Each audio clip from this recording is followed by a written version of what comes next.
사또가 백성을 죽이고 있습니다. 저희 아버지도 그렇게 죽었습니다. 11살 관비 소녀가 장터 어귀에서 행인에게 그 말을 뱉었을 때 3년이 그 한마디에 담겨 있었습니다. 소녀의 손목에는 관비 표식이 새겨진 삼배 끈이 묶여 있었고 지금 이 순간에도 관아에서는 그 아이를 찾고 있었지요. 아버지를 잃은 그날부터 3년, 소녀는 단 하루도 그 이유를 잊은 적이 없었습니다. 그런데 소녀가 말을 건넨 그 행위는 소녀가 상상조차 못했던 사람이었습니다. 구독과 좋아요를 눌러주시고 어디서 듣고 계신지 댓글에 남겨주세요. 그곳으로 사랑과 행복을 가득 담아 보내드리겠습니다. 자, 그럼 오늘도 감동적인 옛날 이야기 지금 바로 시작합니다. 옛날 옛적 전라도 순창 땅에 채심이라는 아이가 있었습니다. 11살이었지요. 새벽 딸기 울기도 전에 채심은 이미 일어나 있었습니다. 관아 부엌 아궁이에 불을 떼는 것이 채심의 첫 번째 일이었지요. 눈을 채 뜨기도 전에 손이 먼저 움직였어요. 나무를 쪼개고 불씨를 살리고 솥에 물을 길어 올렸습니다.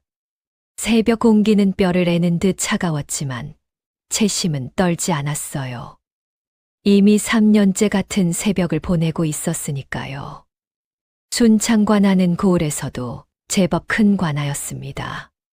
아전들만 20명이 넘었고 사또 변준혁의 살림을 챙기는 관비만 해도 10명이 훌쩍 넘었지요. 그 중에 채심은 가장 나이가 어린 관비였습니다. 나이가 어리다고 하는 일이 적은 건 아니었어요. 오히려 반대였지요. 채심아, 사또 날이 좁안상 어서 올리지 못해. 상방 마마가 안마당 쪽에서 소리쳤습니다. 채심은 대답 대신 빠르게 손을 놀렸어요. 예, 곧 올리겠습니다. 밥 한 술 먹을 새도 없이 상을 차렸습니다. 국그릇, 반찬 접시, 숟가락 위치까지 흐트러짐 없이 맞추었지요. 상방 마마가 상을 들고 안으로 사라지자 채심은 그제야 허리를 폈어요. 잠깐이었습니다. 곧바로 다음 일이 기다리고 있었지요. 그런데 채심의 눈빛은 다른 관비들과 달랐습니다. 넋이 나간 눈이 아니었지요. 무언가를 항상 보고 있는 눈이었어요. 관리들의 대화, 아전들이 주고받는 말, 창고로 들어가고 나가는 물건들. 채심은 보이는 것을 전부 머릿속에 새겼습니다. 그리고 밤이 깊어지면 아무도 없는 부엌 한쪽에 혼자 앉아 품속에서 무언가를 꺼내 들었지요. 손때가 잔뜩 묻은 낡은 장부였습니다. 촛불도 없는 어둠 속에서 채심은 그 장부를 펼쳐 손가락으로 글자를 하나하나 짚어 내려갔어요. 아버지. 채심은 소리 없이 입술을 움직였습니다. 그 장부는 3년 전 아버지 채병록이 채심에게 직접 건네준 것이었지요. 처형되기 전날 밤이었습니다. 새벽 2시가 넘은 시각이었어요. 어린 채심이 잠결에 눈을 떴을 때 아버지가 방 안에 쪼그리고 앉아 있었습니다. 포박당한 손이 부들부들 떨렸지요. 그런데도 아버지의 눈은 딸을 향해 맑게 빛나고 있었어요. 채심아, 잘 들어라. 아버지의 목소리는 낮고 단단했습니다. 부엌 아궁이 왼쪽 돌 3번째. 거기 이 장부를 숨겨두었다. 내가 크면 이 장부가 무엇인지 알게 될 것이야. 절대로 잃어버리지 마라. 채심은 고개를 끄덕였습니다. 무슨 뜻인지 다 알지는 못했지만 아버지의 눈빛이 그것이 얼마나 중요한지를 말해 주고 있었지요. 아버지는요? 아버지는 내일 먼 길을 간다. 짧은 말이었습니다. 그러나 그 안에 모든 것이 담겨 있었지요. 아버지는 그 말만 했습니다. 그것으로 충분했지요. 채심을 한참 바라보더니 거칠어진 손으로 딸의 머리를 한 번 쓸어내렸어요. 채심은 울지 않았습니다. 그래야 할 것 같았어요. 아버지가 울지 말라고 하지는 않았지만 지금 울면 아버지가 더 힘드실 것 같았지요. 그래서 채심은 꾹 참았습니다. 어린 나이에도 그것을 알았어요. 그것이 마지막이었습니다. 다음 날 최병록은 굴량미 300석을 횡령한 죄인으로 처형되었습니다. 고을 백성 모두가 보는 앞에서였지요. 채심과 어머니 유씨는 그 자리에서 관비로 전락했습니다. 채심은 그날을 기억했습니다. 아버지가 끌려 나오던 모습, 어머니가 채심의 손을 꽉 쥐던 것, 그리고 변준혁이 뒤에서 흐뭇하게 바라보던 얼굴. 채심은 그 얼굴을 잊지 않았어요. 3년이 지나도록 단 하루도 잊지 않았지요. 그날 이후 채심은 울지 않았어요. 눈물을 흘릴 시간이 없었습니다. 살아남는 것이 먼저였으니까요. 그리고 살아남아야 할 이유가 있었지요. 아버지가 남겨준 것이 있었으니까요. 아버지가 알려준 곳에서 장부를 꺼낸 것은 사흘 뒤였습니다. 부엌 아궁이 왼쪽 돌 3번째. 장부는 기름 먹인 천으로 쌓여 있었지요. 채심은 그 장부를 펼쳤어요. 날짜와 숫자, 이름들이 빼곡하게 적혀 있었습니다. 채심은 아직 글을 완전히 읽지 못했지요. 그러나 아버지가 몰래 가르쳐준 글자들을 더듬어 읽어 내려가다가 한 이름을 발견했습니다. 변준혁. 사또의 이름이었습니다. 채심은 그 순간부터 달라졌어요. 매일 밤 장부를 꺼내 읽었습니다. 글을 모르면 외웠지요. 숫자를 모르면 손가락으로 헤아렸어요. 처음 1년은 글자를 익히는 것이 전부였습니다. 아버지가 가르쳐준 글자들을 하나씩 되살렸지요. 촛불도 없이 달빛 아래에서 손가락으로 장부를 짚었어요. 2번째 해에는 장부의 뜻을 이해했습니다. 날짜와 수량, 이름과 화살표의 의미를요. 3번째 해에 이르자 채심은 그 장부에 적힌 내용을 처음부터 끝까지 눈 감고도 술술 읊을 수 있게 되었지요. 그것뿐이 아니었습니다. 채심은 관아에서 보고 들은 것을 전부 머릿속에 새겼어요. 어느 날 어느 창고에서 무엇이 얼마나 빠져나갔는지, 어떤 아전이 누구에게 무슨 말을 했는지, 세금 장부와 실제 수납량이 얼마나 다른지. 3년 동안 채심의 머릿속에는 변준혁의 죄상이 날짜별로 차곡차곡 쌓여갔습니다. 문제는 혼자서는 아무것도 할 수 없다는 것이었지요. 11살 관비 소녀가 사또를 고발할 방법이 없었습니다. 채심은 기다렸어요. 반드시 기회가 올 것이라고 믿으면서요. 그런 채심을 늘 못마땅하게 여기는 사람이 한 명 있었습니다. 관아 이방 최돌쇠였지요. 최돌쇠는 눈이 좌우로 약간 치우쳐 있었습니다. 항상 허리를 굽혀 비실비실 웃는 자였지요. 사또 변준혁이 뭐라 하면 날이 말씀이 지당하시옵니다 하며 먼저 고개를 조아렸어요. 그런 최돌쇠가 유독 채심을 싫어했습니다. 이유는 단 하나였지요. 채심의 눈빛이 마음에 들지 않았던 것입니다. 어느 날 최돌쇠가 부엌 앞을 지나다가 채심을 불러 세웠습니다. 야, 채심이. 채심이 돌아보았지요. 관비 주제에 눈을 왜 그렇게 뜨고 다니냐. 눈을 내리깔고 다녀야지. 채심은 아무 말도 하지 않았습니다. 그저 고개를 살짝 숙였지요. 최돌쇠는 그것마저 기분 나쁜 듯 혀를 찼어요. 3년 전에 아비가 죄인으로 죽었으면 정신 똑바로 차려야 할 것 아니냐. 눈 함부로 굴리다 탈난다. 채심의 손이 주먹을 쥐었습니다. 그러나 표정 하나 흔들리지 않았지요. 최돌쇠가 씩씩거리며 돌아갔어요. 채심은 그 뒷모습을 가만히 바라보다가 조용히 중얼거렸습니다. 두고 보면 알게 될 것입니다. 소리가 나지 않을 만큼 작은 목소리였지요. 채심이 오점내를 처음 만난 것은 8살 때였습니다. 장터에 심부름을 나갔다가 넘어져서 무릎을 긁혔을 때였지요. 장터 한쪽에서 국밥집을 하는 오점내 할머니가 채심을 보더니 대뜸 안으로 끌어들였어요.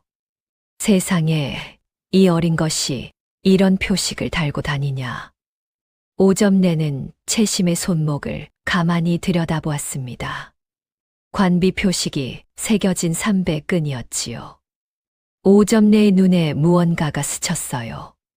채심은 할머니가 자신을 측은하게 여기는 것을 느꼈지만 고개를 들고 똑바로 말했습니다. 괜찮습니다.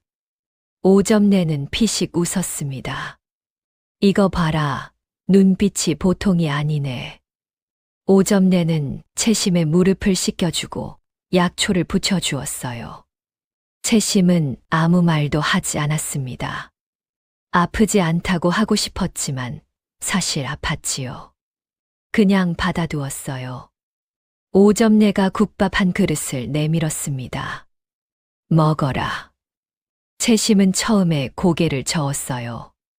얻어먹는 것이 익숙하지 않았지요. 그러나 오점내가 한 번 더 밀었습니다. 먹어. 공짜로 주는 것도 아니야. 나중에 다 갚으면 되지. 채심은 그 말이 고마웠어요. 불쌍해서 주는 게 아니라는 것이 느껴졌지요. 그래서 받아 먹었습니다. 그날 이후 채심이 심부름을 나올 때면 오점내는 꼭 밥 한 그릇을 챙겨주었지요.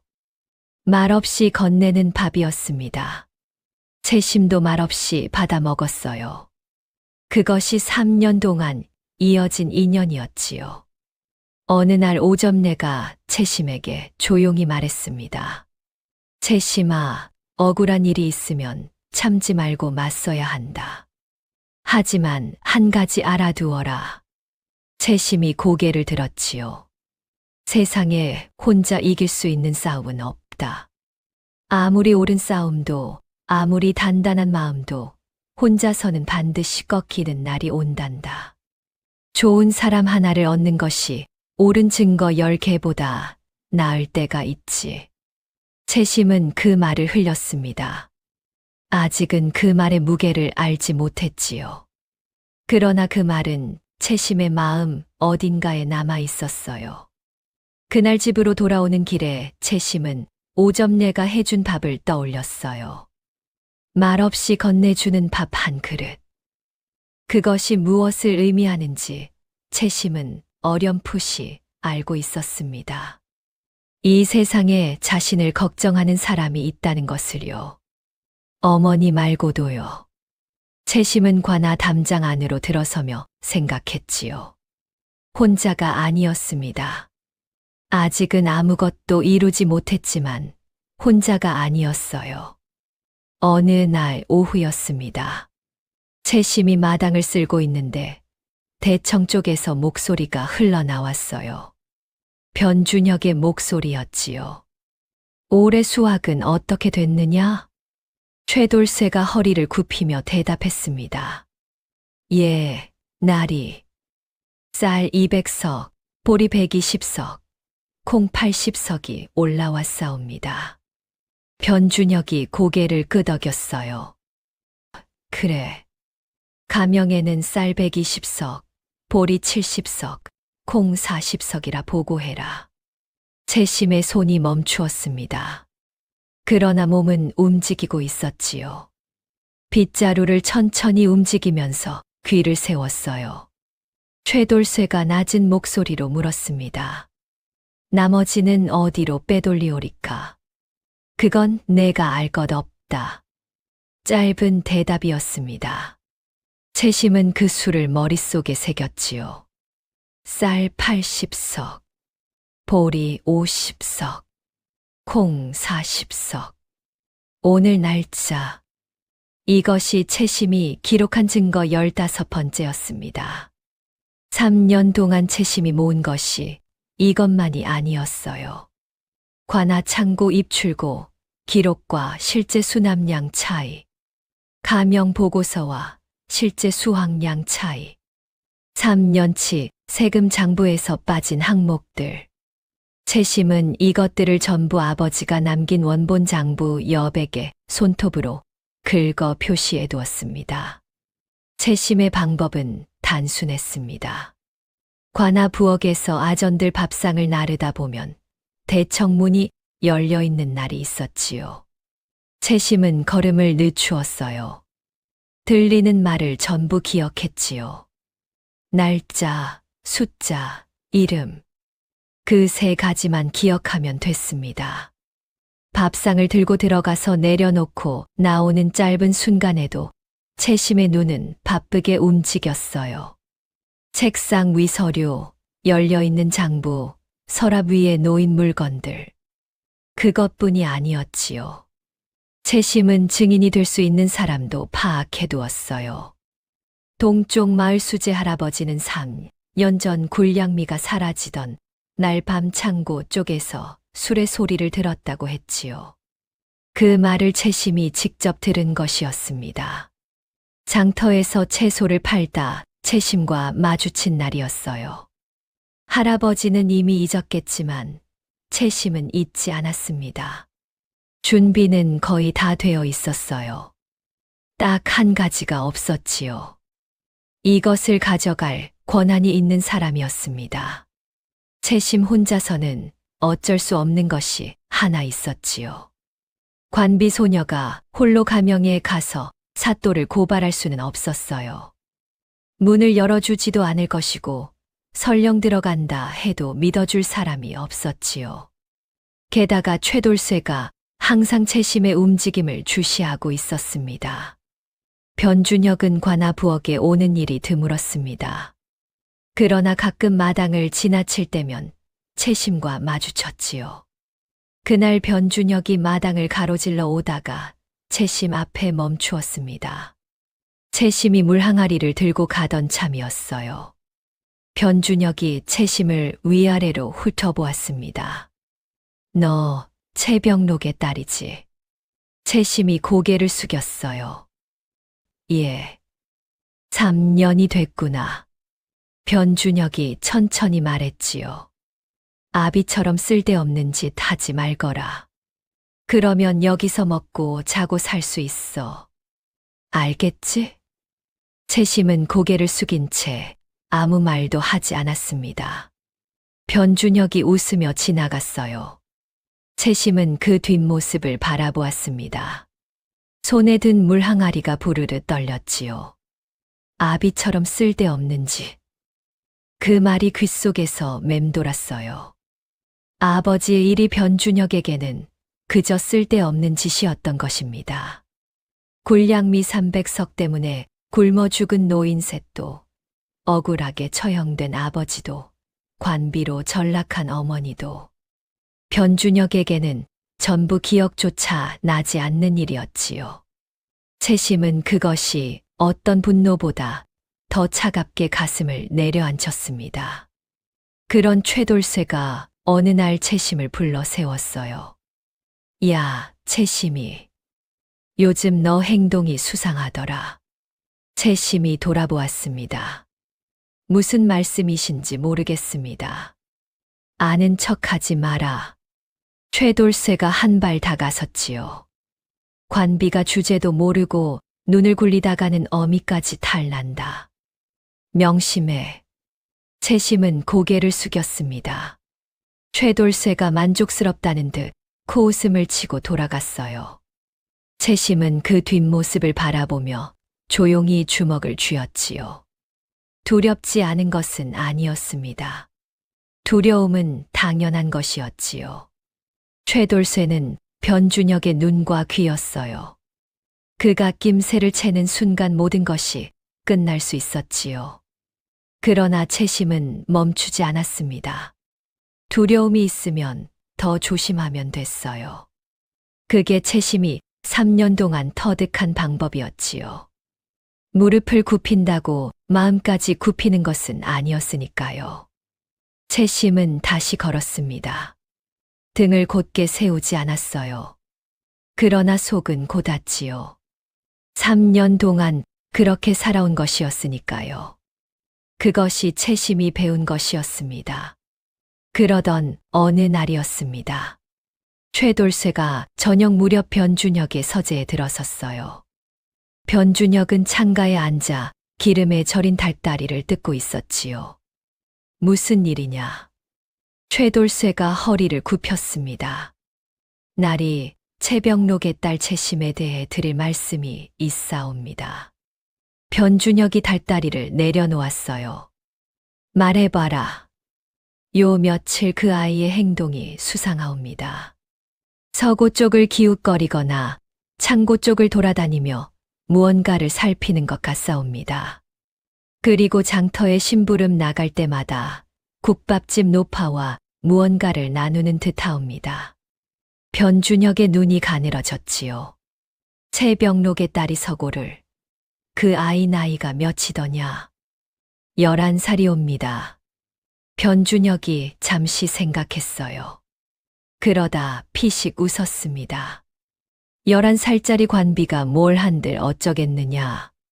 쓸데없는 걱정이야. 그러하오나 나리 혹시 모르오니 좀 더 지켜보겠사옵니다. 마음대로 해라. 그런데 변준혁이 최돌쇠를 바라보았습니다. 그 아이가 진짜 수상한 짓을 하거든 즉시 보고해라. 채병록의 씨앗이 뭔가를 알고 있을 수도 있으니. 최돌쇠가 깊이 고개를 숙였어요. 명심하겠사옵니다. 채심은 그날 밤 이 대화를 알지 못했습니다. 그러나 최돌쇠의 눈이 자신을 따라다닌다는 것은 느끼고 있었지요. 그래서 더욱 조심했습니다. 더욱 천천히, 더욱 조용히.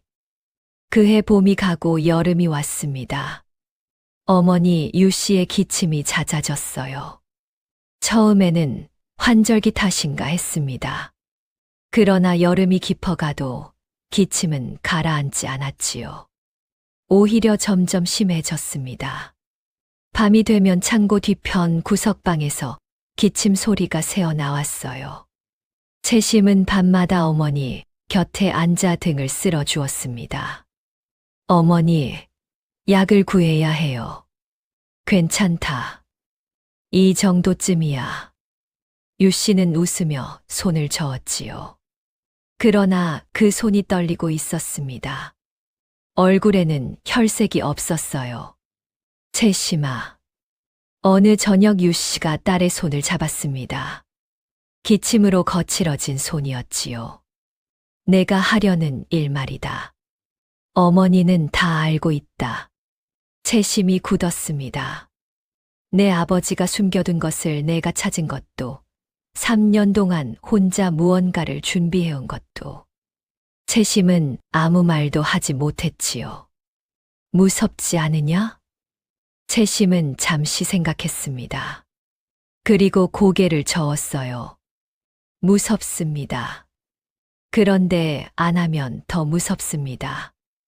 유 씨는 아무 말도 하지 않았지요. 딸의 손을 꼭 쥐었다가 놓았습니다. 채심아. 예. 아버지가 얼마나 너를 사랑했는지 알지.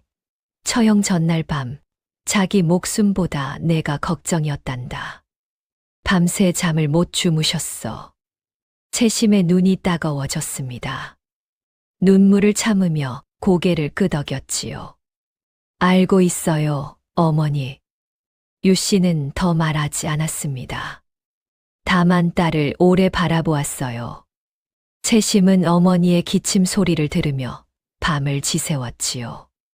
장부를 가슴에 안고 어머니 곁에서 조용히 기다렸습니다. 기회는 반드시 온다. 채심은 그렇게 믿었어요. 믿지 않으면 버틸 수 없었지요. 그런데 기회는 생각보다 빨리, 그리고 전혀 예상치 못한 방식으로 찾아왔습니다. 어머니의 기침이 피를 토하는 것으로 바뀐 것이었지요. 어느 아침이었습니다. 채심이 새벽 불을 떼고 구석방으로 돌아왔을 때 유 씨가 이불 위에 쓰러져 있었어요. 자리에서 일어나려다 힘이 빠진 것이었지요. 이불 위에 핏자국이 작게 번져 있었습니다. 채심의 심장이 쿵 내려앉았어요. 어머니! 달려가 부축하자 유 씨가 힘없이 눈을 떴지요. 괜찮다, 채심아. 놀라지 마라. 그러나 유 씨의 얼굴은 창백했습니다. 숨을 쉴 때마다 가슴에서 걸리는 소리가 났지요. 채심은 이를 악물었어요. 약이 필요했습니다. 당장 오늘 약을 구해야 했어요. 그런데 채심에게는 돈이 없었지요. 관비에게는 품삯도 없었습니다.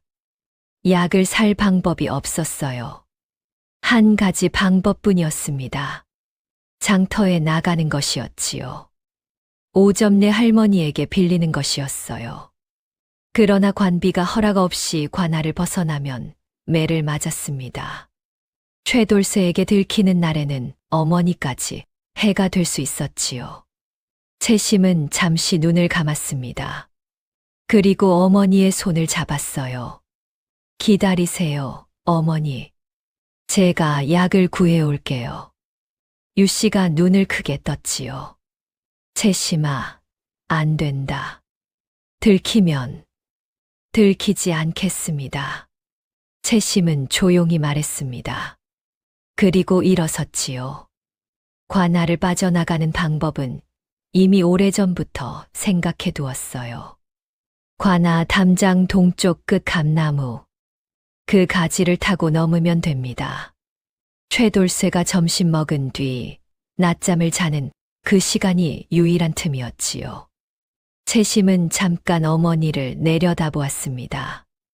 유 씨의 눈이 채심을 바라보고 있었어요. 걱정과 사랑이 뒤섞인 눈이었지요. 채심은 고개를 끄덕였습니다. 꼭 돌아올게요, 어머니. 그것이 모든 것이 시작된 날이었습니다. 발이 땅에 닿는 순간 채심은 달렸습니다. 장터를 향해서였어요. 순창 장터는 5일장이었습니다. 마침 오늘이 장날이었지요. 장터에는 사람이 많았어요. 채소 파는 농부, 옷감 파는 장사꾼, 국밥 끓이는 아주머니들. 채심은 그 사람들 사이로 빠르게 섞여 들어갔습니다. 그런데 오점내 할머니 국밥집까지 가려면 장터를 가로질러야 했지요. 장터 한복판을 지나가던 채심이 갑자기 걸음을 멈추었습니다. 포졸 2명이 장터 입구에 서 있었어요. 관아 포졸이었지요. 한 명이 사람들을 훑어보며 소리쳤습니다.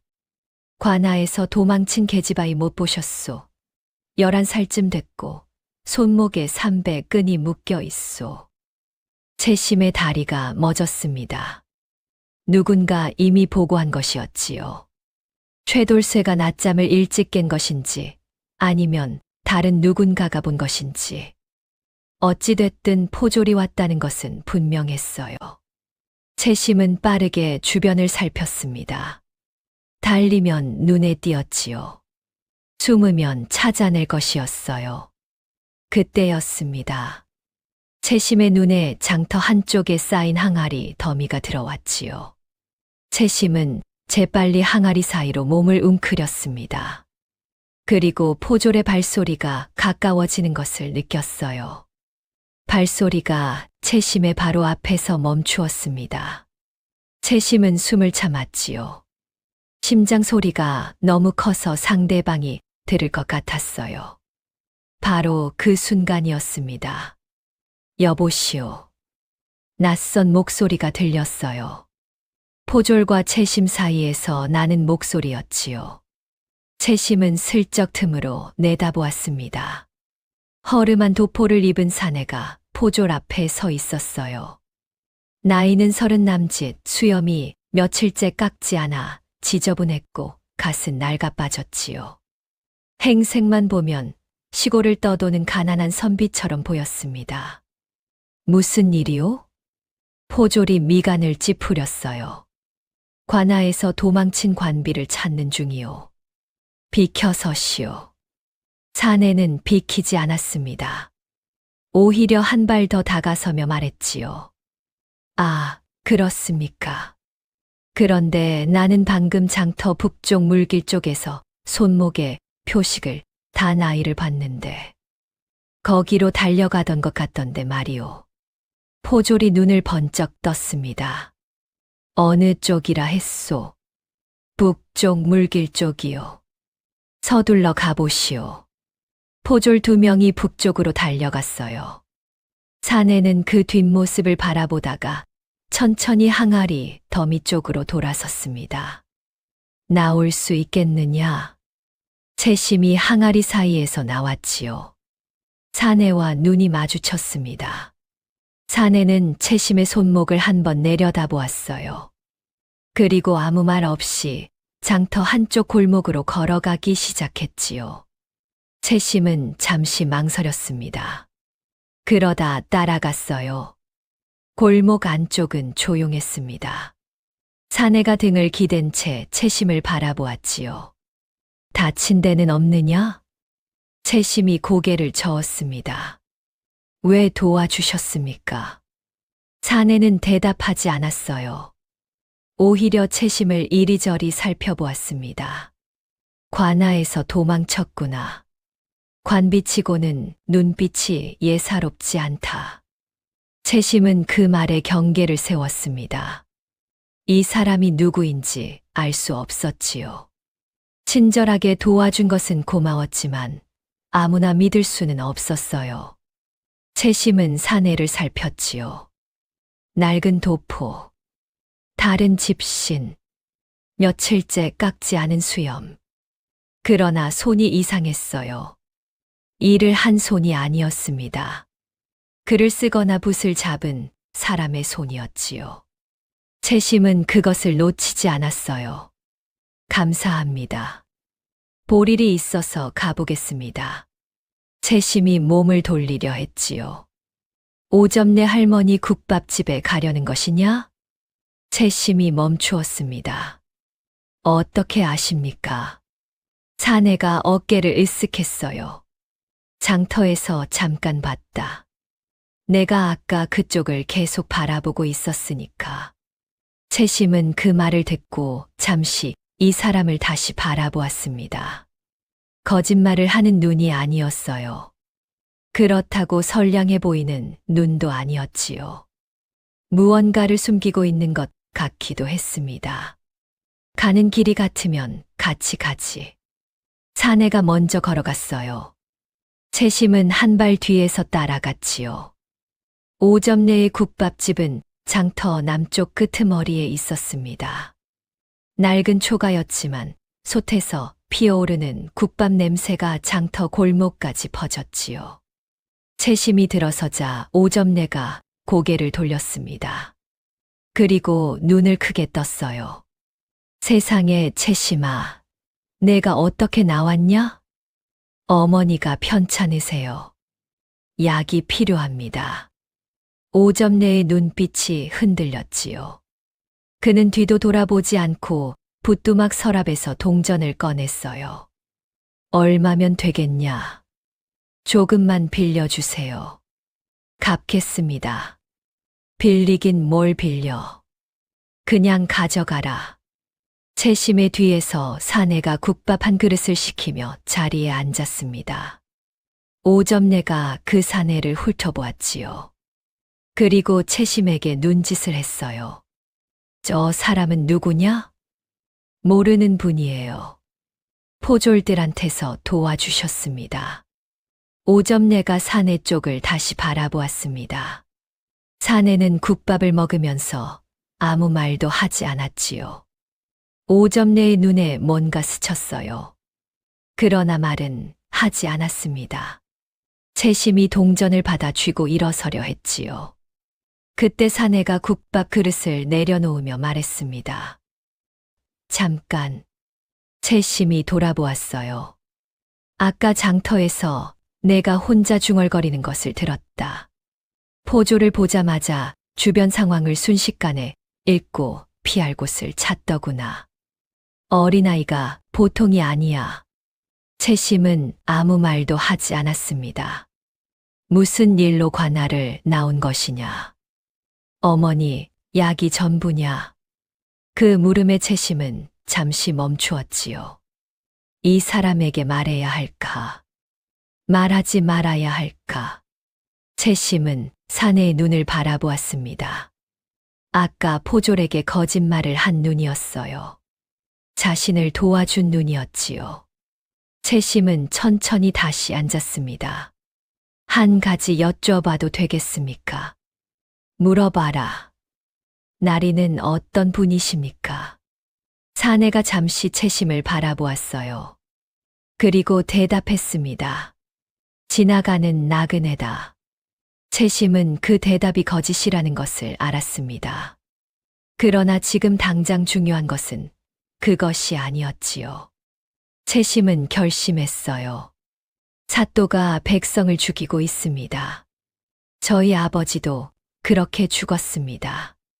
5점 내에 국밥 젓는 손이 멈추었지요. 사내의 표정이 굳었습니다. 채심은 계속 말했어요.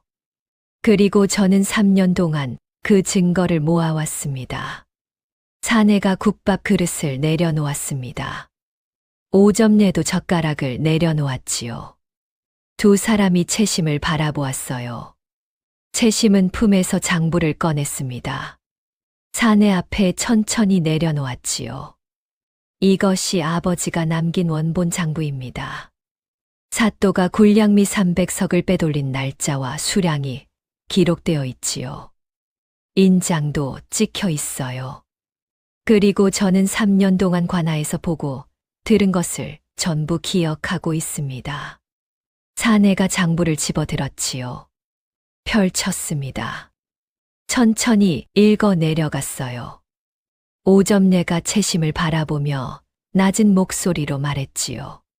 채심아, 저분이 누구인지 확인하지 않고 이걸 보여줘도 되겠냐? 채심이 말했습니다. 할머니, 아까 포졸들한테 제 편을 들어주셨잖아요. 그 사람이 누구든 지금 이 순간 제 편을 드셨습니다. 그걸로 충분해요. 5점 내의 눈가가 조금 부드러워졌어요. 사내가 장부를 덮었습니다. 그리고 도포 안쪽으로 손을 집어넣었지요. 꺼낸 것은 작은 쇠붙이였습니다. 달 모양이었어요. 마패였습니다. 채심의 눈이 크게 뜨였지요. 5점 내가 헉하고 숨을 들이켰어요. 암행어사 이광이요. 사내가 낮은 목소리로 말했습니다. 그리고 마패를 다시 안으로 집어넣었지요. 순창고을 수령 변준혁의 비리를 조사하러 왔소. 나도 이미 어느 정도 파악은 해두었으나 증거가 부족했지요. 내 장부가 있다면 이야기가 달라진다. 채심은 숨을 고르며 이광을 바라보았습니다. 저를 도와주시겠습니까? 이광이 잠시 생각했지요. 거꾸로 물어야 할 것 같구나. 내가 나를 도와줄 수 있겠느냐? 채심은 대답 대신 장부를 다시 펼쳤습니다. 나리, 이 장부만으로는 부족합니다. 변준혁이 장부를 조작했다고 부인하면 그만이거든요. 원본이라는 것을 증명하려면 아버지, 인장과 함께 당시 창고 입출고 기록 원본을 대조해야 합니다. 그 기록은 지금도 관아 서고에 있어요. 이광이 눈을 가늘게 떴지요. 서고 기록을 어떻게 꺼낸단 말이냐. 서고 열쇠는 사또 나리 침소 서랍 2번째 칸에 있습니다. 매일 새벽 상을 올리러 들어갈 때 봤어요. 그리고 서고 담당 아전 오가는 시각은 제가 이미 파악해두었지요. 이광은 한참 동안 채심을 바라보았습니다. 그러다 말했어요. 11살이라 했느냐? 예. 3년 동안 혼자 이것을 다 준비했느냐? 예. 이광이 고개를 끄덕였지요. 그리고 처음으로 채심을 향해 진지한 눈빛을 보냈습니다. 좋다. 어떻게 하면 되겠느냐? 내 계획을 말해봐라. 오점내가 국밥 3그릇을 새로 퍼서 내왔어요. 셋이 마주 앉았습니다. 채심이 말하기 시작했지요. 먼저 서고 기록을 확보해야 합니다. 그 다음 증인을 확보해야 하지요. 동쪽 마을 수제 할아버지와 3년 전 창고에서 일하다가 쫓겨난 아전 한 명이 있습니다. 그 아전은 지금 고을 서쪽 장터에서 두부를 팔고 있어요. 이름은 박성칠이라 합니다. 이광이 오점내를 향해 말했어요. 할머니, 이 아이를 며칠 숨겨줄 수 있겠소? 오점내가 두 팔을 벌렸지요. 당연하지요. 우리 채심이 집이나 마찬가지인데. 그날 밤 이광은 오점내 국밥집 뒷방에서 채심과 마주 앉았습니다. 등잔불 하나만 켜두었지요. 이광이 물었어요. 채병록 호방의 딸이구나. 채심이 고개를 끄덕였습니다.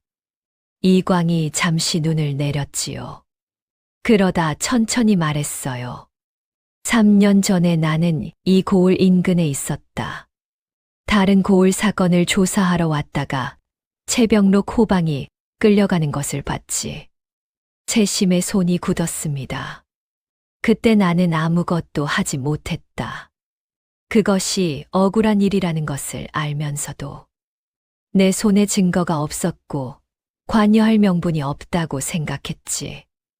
이광의 목소리가 낮아졌어요. 그게 지금도 마음에 걸린다. 잠시 침묵이 흘렀습니다. 등잔불이 가물거렸지요. 이광이 말을 이었어요. 그 뒤로 나는 오랫동안 이 고을을 잊지 못했어. 채병록이라는 이름도 마찬가지였지. 이번에 이 고을에 오게 됐을 때 솔직히 말하면 반가웠다. 늦게나마 내가 할 수 있는 일이 있을 것 같아서. 채심은 이광을 바라보았습니다. 긴 침묵이 흘렀지요. 그리고 채심이 말했어요. 저는 나리를 원망하지 않습니다. 그때 나리가 나서셨어도 아버지를 구할 수 있었을지 모르겠어요. 변준혁은 그보다 더 치밀했을 테니까요. 이광은 잠시 말이 없었습니다. 등잔불이 흔들렸지요. 채심아, 한 가지 물어봐도 되겠느냐? 예. 3년 동안 무섭지 않았느냐? 포기하고 싶지 않았느냐? 채심은 잠시 생각했습니다. 무서웠습니다. 포기하고 싶은 날도 있었어요. 최돌쇠가 협박할 때, 어머니가 아플 때, 혼자 밤에 장부를 들여다볼 때, 채심은 손을 내려다보았어요. 그런데 아버지가 마지막 밤에 제 머리를 쓸어주셨거든요. 그 손이 생각날 때마다 포기할 수 없었습니다. 이광이 채심을 바라보았습니다. 대신 지금 도와주세요. 이광이 고개를 끄덕였지요. 그러마. 채심은 잠시 이광을 바라보다가 조심스럽게 물었습니다. 나리, 이 고을에 오신 게 정말 다른 고을 순찰 중에 들르신 겁니까? 이광은 바로 대답하지 않았어요. 등잔불이 가물거렸지요. 아니다. 채심이 굳었습니다. 순창 고을에 오래전부터 비리 제보가 올라와 있었어. 하지만 증거가 없었지. 그리고 이광이 말을 끊었어요. 사실 나는 3년 전부터 이 고을을 자청했다. 채병록 호방 일 때문이야. 채심의 눈이 커졌지요. 채병록 호방의 일이 아직 끝나지 않았다고 생각했어. 그리고 그 딸이 3년째 관아 안에 있다는 것도 알고 있었지. 채심은 말을 잃었습니다. 뭔가를 하고 있을 것이라 짐작했어. 채병록 호방의 딸이 그냥 있을 리 없으니까. 그래서 포조를 피하는 것을 봤을 때 일부러 도왔다. 채심은 한동안 아무 말도 하지 않았습니다. 그러다 낮은 목소리로 물었지요. 그러면 처음부터 알고 계셨던 겁니까? 제가 채병록의 딸이라는 것을. 이광이 고개를 끄덕였어요. 장터에서 손목의 삼백끈을 보자마자 알았어. 채심은 이광을 바라보았습니다. 이 사람이 처음부터 자신을 알아보고 도왔다는 것이 놀라웠지요. 그러나 배신감보다는 이상하게 마음이 따뜻해졌어요. 채심은 고개를 숙였습니다. 감사합니다. 그 두 글자가 전부였습니다.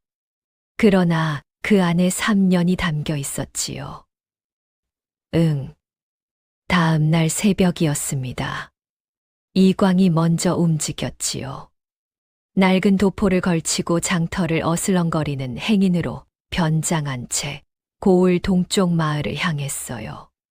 수제 할아버지를 찾아가는 것이었습니다. 채심은 오점내 할머니 뒷방에서 기다렸어요. 기다리는 것이 힘들었습니다. 무언가를 하고 싶었지요. 그러나 지금 채심이 관아 밖을 돌아다니면 최돌수의 눈에 띌 것이었어요. 오점내가 채심의 어깨를 가볍게 눌렀습니다.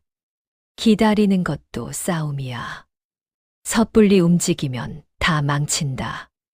채심은 오점내가 내온 죽을 먹으며 기다렸습니다.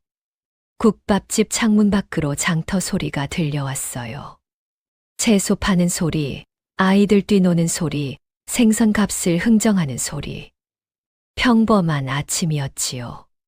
채심은 그 소리들을 들으며 생각했어요. 이 사람들은 모른다. 사또가 매년 자신들의 세금을 빼돌리고 있다는 것을. 3년 전 겨울에 이웃이 왜 굶어 죽었는지를. 채심은 죽 그릇을 내려놓았습니다. 더 이상 먹히지 않았지요. 할머니. 이광 나리가 믿을 만한 분입니까? 오점내가 잠시 생각했지요. 어제 보니까 포졸들한테 거짓말하는 거 보셨잖아요. 근데 그 거짓말이 너를 위한 거였잖니. 예. 거짓말을 해도 그 거짓말이 누구를 위한 건지는 보이는 법이야. 나는 그 눈빛 믿어. 채심은 고개를 끄덕였습니다. 오점내의 말이라면 믿을 수 있었지요. 이광이 돌아온 것은 해가 중천에 떴을 때였어요. 수제 할아버지를 만났다. 3년 전 그 밤에 창고 쪽에서 술의 소리를 들었다고 했지. 시각과 방향도 기억하고 있더구나. 채심이 고개를 끄덕였습니다. 처음에 거절하지 않으셨습니까? 이광이 씁쓸하게 웃었어요. 거절했지. 변준혁이 무섭다고 하더군.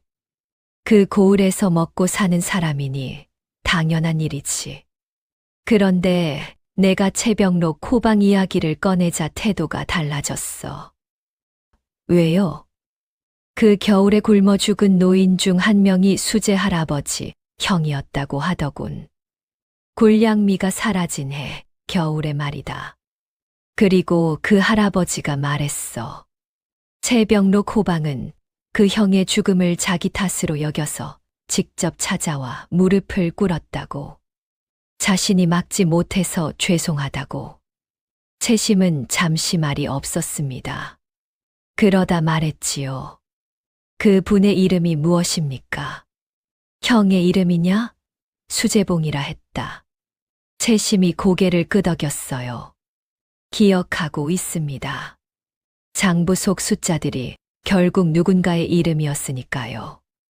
이광이 채심을 바라보았습니다. 오래도록 바라보았지요. 그러다 말했어요. 박성칠 아전도 만났다. 그 아전은 처음엔 입을 열지 않으려 했다. 겁을 먹고 있더구나. 그런데 마패를 보여주자 태도가 달라졌어. 무슨 말을 했습니까? 3년 전 굴량미 300석이 사라지던 날 자신이 창고 문을 잠그는 것을 최돌쇠가 일부러 늦게 시켰다고 했다. 그리고 다음 날 아침 자신이 장부를 확인하려 하자 변준혁이 직접 나와서 불필요한 참견이라며 막았다고 하더군. 채심의 눈이 빛났습니다. 그게 마지막 고리입니다. 아버지 원본 장부, 수재 할아버지 증언, 박성칠 아전 증언. 여기에 창고 입출고, 기록 원본까지 있으면 변준혁은 부인할 수 없어요. 이광이 팔짱을 끼고 생각에 잠겼습니다. 오점내가 국밥을 들고 다가왔지요. 듣자 하니 대단한 아이야. 오점내가 채심을 바라보며 말했어요. 3년 동안 그걸 혼자 준비했다고? 채심이 고개를 끄덕였습니다. 8살부터요. 오점내의 눈에 눈물이 차오를 것 같았지요. 그는 국밥 그릇을 채심 앞에 탁 놓으며 말했어요. 먼저 먹어. 배가 불러야 싸움도 하는 거야. 이광이 웃음을 참으며 입꼬리를 올렸습니다. 이광이 채심을 바라보았지요. 서고 기록이 남은 문제구나. 채심이 말했습니다. 제가 들어갈 수 있습니다. 이광이 미간을 찌푸렸어요. 어떻게 관아에서 도망친 관비가 다시 들어간다는 것이냐. 들어가는 방법은 나올 때와 같습니다. 감나무를 타고요. 서고 담당 아전은 저녁 식사를 마치면 반드시 주막에 들렀다가 이 시즌쯤 뒤에 돌아옵니다. 그 사이가 틈이에요. 혼자 들어가겠다는 것이냐. 날이 깨서 밖에서 봐주시면 됩니다. 이광은 한참 채심을 바라보았습니다. 그러다 말했어요. 위험하다. 3년 동안 기다렸습니다. 채심의 목소리는 조용했습니다. 그러나 흔들리지 않았지요. 이광은 한숨을 내쉬었어요. 그리고 고개를 끄덕였습니다. 좋다. 그날 저녁 해가 지고 나서였어요. 채심은 담장 밖에서 이광과 신호를 정했지요. 이광이 밖에서 돌 하나를 던지면 위험하다는 뜻이었어요. 채심이 담장 안에서 나뭇가지를 흔들면 들어왔다는 뜻이었지요. 채심이 감나무를 타고 담장을 넘었습니다. 발이 땅에 닿는 순간 숨을 죽였어요. 관아 안은 조용했지요. 주방 쪽에서 희미하게 불빛이 보였습니다. 채심은 그쪽을 피해 서고 쪽으로 이동했어요. 밤과 나는 낮과 달랐습니다. 낮에는 아전들이 오가고 시끄러웠지만 밤에는 숨소리도 들릴 것 같이 고요했지요. 채심은 그 고요 속에서 3년 동안의 기억을 되짚었어요. 어느 건물 뒤에 어떤 그림자가 생기는지, 어느 방에 밤늦게까지 불이 켜지는지, 채심은 이 관아를 자신의 손바닥처럼 알고 있었습니다. 사또 침소 앞을 지나야 했습니다. 가장 위험한 구간이었지요. 채심은 담벼락 그림자를 따라 몸을 낮추었습니다. 발소리가 나지 않도록 발끝으로만 걸었어요. 침소에서는 불빛이 새어 나오고 있었지요. 변준혁이 아직 잠들지 않은 것이었어요. 채심의 심장이 빠르게 뛰었습니다. 그러나 걸음은 멈추지 않았지요. 침소 앞을 통과했습니다. 서고 문 앞에 섰어요. 자물쇠가 채워져 있었지요. 채심은 당황하지 않았어요. 3년 전부터 이 자물쇠를 봐왔습니다. 워낙 낡은 자물쇠였지요. 채심이 가져온 가느다란 쇠침을 자물쇠 구멍에 집어넣었습니다. 조심스럽게 돌렸어요. 딸깍 소리가 났지요. 열렸습니다. 채심은 서고 안으로 들어갔어요. 어둠 속에서 선반을 더듬었습니다. 채심은 3년 동안 이 서고에 물을 나르고 청소를 하면서 어느 자리에 무엇이 있는지 이미 알고 있었지요. 3년 전 기록이 담긴 상자는 왼쪽 선반 아래 두 번째였습니다. 채심이 상자를 꺼냈어요. 뚜껑을 열었지요. 손가락으로 날짜를 더듬어 내려가다가 멈추었습니다. 굴량미 300석이 나간 날짜의 창고, 입출고, 기록이었어요. 그런데 이상했습니다. 기록이 있어야 할 곳이 비어 있었지요. 날짜 앞뒤에 기록은 있는데 딱 그날 것만 없었어요. 마치 누군가 뜯어낸 것처럼 가장자리에 찢긴 흔적이 남아 있었습니다. 변준혁이 이미 기록을 없앤 것이었습니다. 채심은 빈 자리를 바라보았습니다. 예상하지 못한 상황이었어요. 그러나 채심은 포기하지 않았지요. 상자를 더 뒤졌습니다. 그리고 그해 전체 수납 기록 장부를 발견했어요. 굴량미 300석 수납 기록이 없었지요. 그러나 수납 기록이 없는 것 자체가 증거였습니다. 굴량미가 공식적으로는 수납된 적이 없는데 다음에 가명 결산서에는 수납된 것으로 되어 있었어요. 이 두 장부를 대조하면 횡령 사실이 드러나는 것이었지요. 채심은 두 장부를 꼭 껴안았습니다. 그리고 서고 문을 닫고 나왔어요. 돌아가는 길에 채심은 침소 앞을 다시 지나야 했지요. 이번에는 불빛이 꺼져 있었습니다. 채심은 숨을 죽이며 조심스럽게 발걸음을 옮겼어요. 그때였습니다. 침소 안에서 소리가 났지요. 누구냐? 채심은 그 자리에서 굳었습니다. 변준혁의 목소리였어요. 쥐 소리입니다. 나리. 최돌쇠의 목소리가 밖에서 들렸지요. 채심은 최돌쇠가 어디에 있는지 알 수 없었어요. 가슴이 터질 듯 뛰었습니다. 쥐는 무슨 요즘 들어가나 안에 수상한 것 같다. 소인이 내일 아침 꼼꼼히 살피겠습니다. 그래라. 채심은 담벼락에 붙어 꼼짝도 하지 않았습니다. 발소리가 한 번, 두 번, 세 번 지나갔어요. 채심은 장부를 더욱 꽉 껴안았습니다. 종이 모서리가 손바닥을 파고들었어요. 완전히 사라진 뒤에야 채심은 감나무 쪽으로 몸을 움직였어요. 담장을 넘었습니다. 이광이 바로 아래에서 기다리고 있었지요. 늦었다. 무슨 일이 있었느냐? 괜찮습니다. 채심이 품에서 장부 두 권을 꺼냈지요. 이광이 받아서 펼쳤어요. 달빛 아래에서 이광은 장부를 들여다보았습니다. 그러다 천천히 고개를 끄덕였지요. 됐다. 채심은 그 말을 듣고 처음으로 길게 숨을 내쉬었습니다. 채심의 눈이 반짝였지요. 이광은 그 눈을 보았어요. 어린아이였습니다. 11살짜리였지요. 그런데 이 눈빛은 어른의 눈이었어요. 3년이라는 시간이 이 아이를 어떻게 만들었는지 이광은 알 것 같았습니다. 이것이면 가명에 올릴 수 있겠느냐.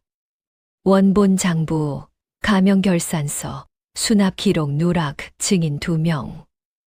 여기에 어삼 앞에까지 있으면 변준혁은 빠져나갈 구멍이 없다. 채심의 가슴이 뛰었습니다. 3년이었어요. 3년을 기다려온 이 순간이 이렇게 가까워지고 있다는 것이 믿기지 않았지요. 이광이 채심을 바라보았습니다. 내일 가명 관찰사에게 연락을 넣겠다. 사흘 안에 모든 것이 결판날 것이다. 채심은 눈을 감았다가 떴습니다. 아버지, 드디어 때가 왔습니다. 그런데 이광과 채심이 그렇게 기뻐하던 그 밤, 관아 안에서는 다른 일이 벌어지고 있었습니다. 최돌쇠가 서고 앞에 서 있었어요. 서고 문이 잠겨 있었지만 자물쇠에 가느다란 흔적이 남아 있었지요. 최돌쇠는 눈을 가늘게 떴습니다. 안으로 들어가 상자를 확인했어요. 장부 두 권이 없었습니다. 최돌쇠의 얼굴이 굳었지요. 그는 곧장 변준혁의 침소로 향했습니다. 한편 이광과 채심은 오점내 국밥집 뒷방에서 장부를 펼쳐놓고 마주 앉아 있었습니다. 이광이 원본 장부와 서고에서 가져온 기록을 나란히 놓았어요. 채심이 손가락으로 날짜를 짚어 내려갔지요. 여기입니다. 굴량미 300석이 수납되어야 할 날짜인데 수납 기록이 없어요. 그런데 가명결산서에는 수납된 것으로 되어 있지요. 그리고 아버지 장부에는 이날 창고에서 300석이 나간 것이 적혀 있습니다. 변준혁의 이름과 인장도 함께요. 이광이 두 장부를 번갈아 바라보았습니다. 최병록 호방이 이것을 알고 고발하러 갔다가 역으로 잡혔구나. 예. 아버지는 증거를 가지고 가명으로 가려 했는데 변준혁이 먼저 움직였습니다. 아버지가 굴량미를 빼돌렸다고 역고발한 것이지요. 이광이 천천히 장부를 닫았습니다. 그리고 채심을 바라보았지요. 이것이면 충분하다. 내 아버지는 아무 잘못이 없었어. 채심이 굳었습니다. 눈이 뜨거워졌지요. 이광이 말을 이었습니다. 이 장부를 보면 최병록 호방이 얼마나 꼼꼼한 사람이었는지 알 수 있어. 날짜와 수량, 서명까지. 그냥 기록만 한 게 아니야. 나중에 누가 보더라도 알아볼 수 있도록 쓴 거야. 채심이 그 말을 듣고 장부를 다시 내려다보았습니다. 아버지가 쓴 글씨였지요. 단정하고 꼼꼼한 글씨였어요. 관아 부엌 아궁이 옆 돌틈에 숨겨진 채로 3년을 버텼던 장부였습니다. 아버지는 처음부터 이 장부가 증거로 쓰일 것을 알았겠지요. 채심이 조용히 말했어요. 그래서 저한테 맡긴 것이었겠지요. 자신이 잡혔을 때를 대비해서. 이광이 고개를 끄덕였습니다. 최병록 호방은 잡히기 전부터 이미 알고 있었던 것 같아. 변준혁이 자신을 가만두지 않을 것을. 그래서 딸에게 장부를 맡기고 딸이 언젠가 이것을 쓸 날을 믿었던 거야. 채심의 눈에서 눈물이 한 방울 흘렀습니다. 아버지는 알고 있었던 것이지요. 채심이 할 수 있다는 것을요. 채심은 장부를 손가락으로 가만히 짚었습니다. 숨이 막히는 것 같았어요. 3년이었어요. 3년 동안 품에 안고 다녔던 그 장부. 아버지가 마지막 밤에 떨리는 손으로 건네준 그 장부. 그것이 진짜라는 말을 누군가에게서 처음으로 들은 순간이었습니다. 채심은 눈을 내렸어요. 눈물이 나오려는 것을 꾹 참았지요. 그저 입술만 움직였습니다.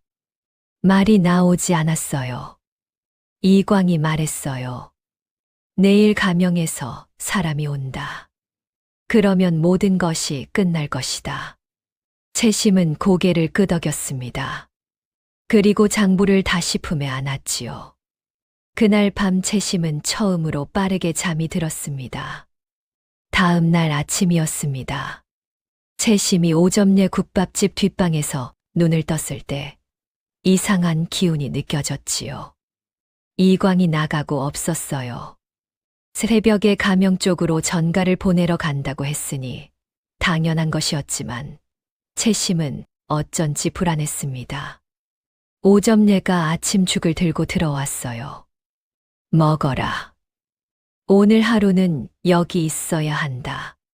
채심이 죽 그릇을 받아들었지요.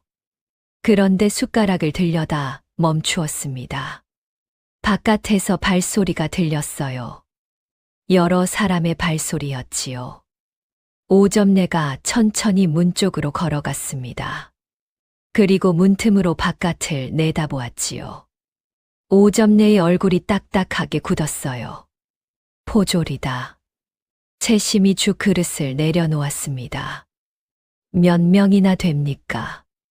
5명. 그리고 최돌쇠도 같이 왔다. 채심은 빠르게 주변을 살폈어요. 뒷문이 있었습니다. 그러나 밖으로 나가봤자 장터 한가운데였지요.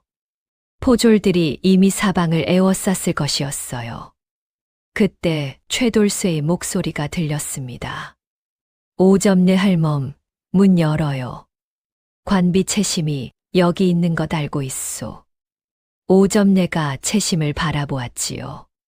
채심이 작게 고개를 끄덕였어요.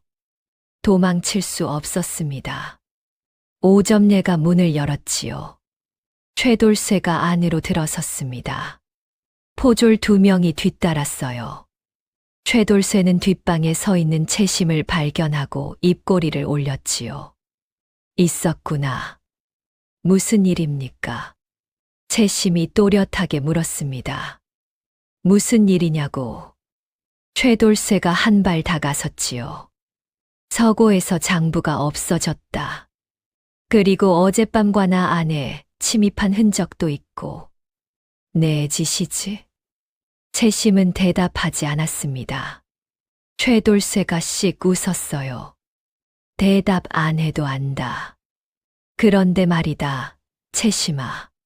최돌쇠가 목소리를 낮추었지요. 내 어미가 지금 어떻게 됐는지 알고 싶지 않으냐. 채심의 눈이 흔들렸습니다. 무슨 소리입니까? 오늘 새벽에 내 어미를 따로 방에 가뒀다. 사또 날이 명이야. 최돌쇠가 손을 내밀었지요. 장부를 내놔.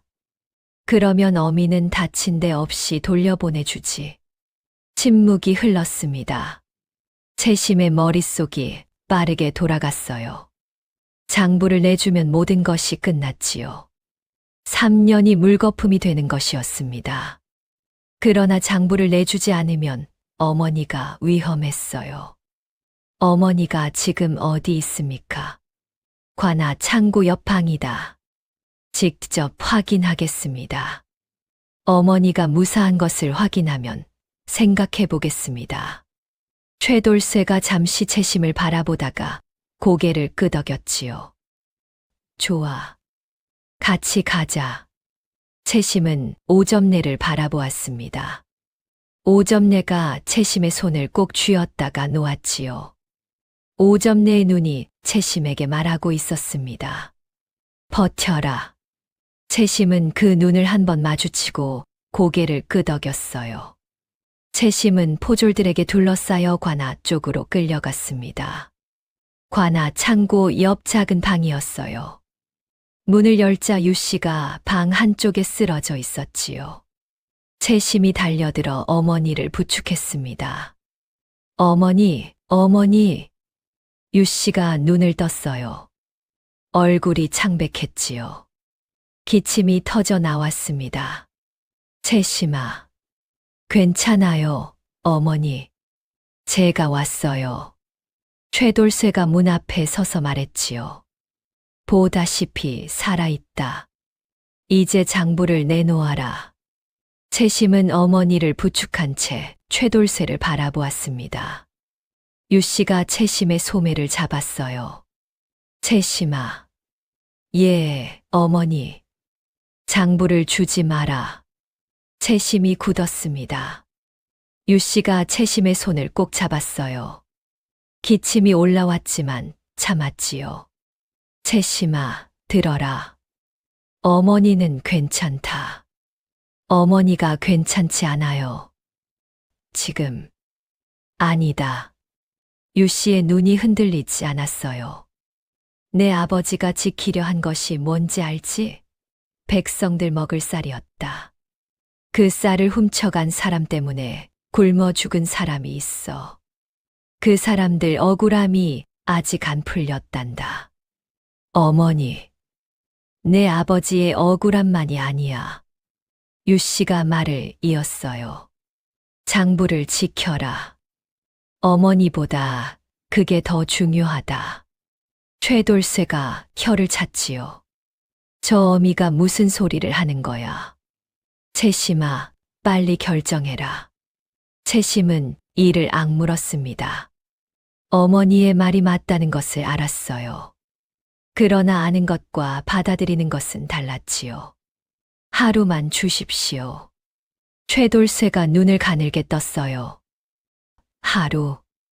내일 낮까지 장부를 가져다 드리겠습니다. 최돌쇠는 잠시 생각했습니다. 그러다 고개를 끄덕였지요. 좋다. 내일 낮까지다. 그 안에 안 가져오면 저 어미부터 시작하겠다. 포졸들이 채심을 방 밖으로 끌어냈습니다. 채심은 끌려나가면서 어머니를 바라보았지요. 유 씨가 채심을 바라보았어요. 그 눈에는 딸을 향한 사랑과 간절함이 함께 담겨 있었습니다. 채심은 관아 밖으로 쫓겨났습니다. 장터로 돌아오는 길에 이광을 만났어요. 무슨 일이 있었느냐? 채심이 상황을 설명했습니다. 이광은 조용히 듣더니 말했어요. 내일 낮까지라 했느냐?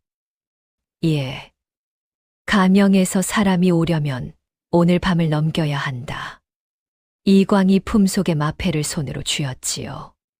지금 당장 들어가서 그것을 꺼내면 변준혁을 잡을 수는 있다.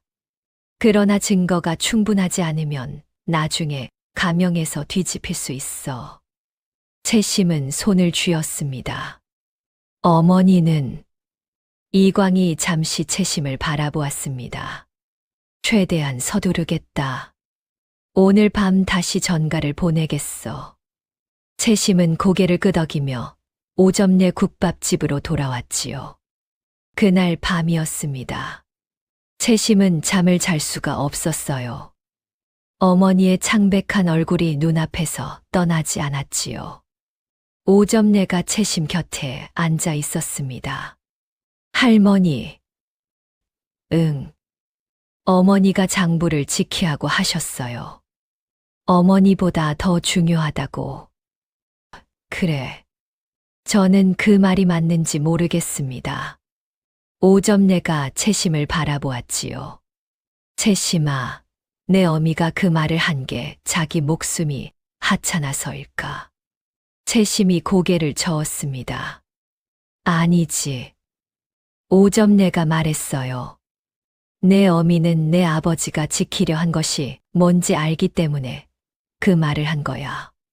그게 그분들이 3년 동안 버텨온 이유고. 채심은 눈을 감았습니다. 오점내의 말이 맞았어요. 혼자가 아니었지요. 새벽이 되었어요. 그때 관아 쪽에서 급한 발소리가 들렸지요. 채심이 벌떡 일어났습니다. 포졸이었어요. 그런데 이번에는 채심을 잡으러 온 게 아니었지요. 관비 채심, 어서 와라. 네, 어미가. 채심은 그 말이 끝나기도 전에 뛰었습니다.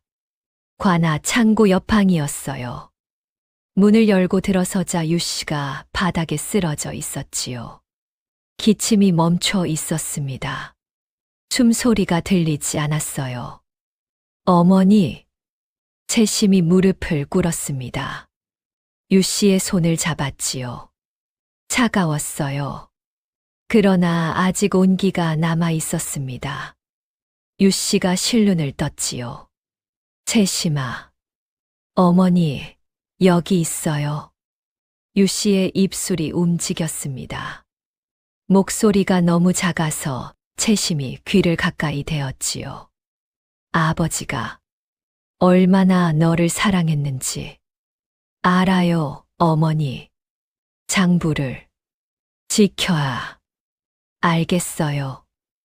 유 씨의 손이 채심의 손을 잡았습니다. 힘이 없었지요. 그러나 놓지 않았어요. 채심아, 너는 아버지를 많이 닮았다. 그 눈이, 그 눈빛이. 채심은 입술을 꽉 물었습니다. 채심아, 울지 마라.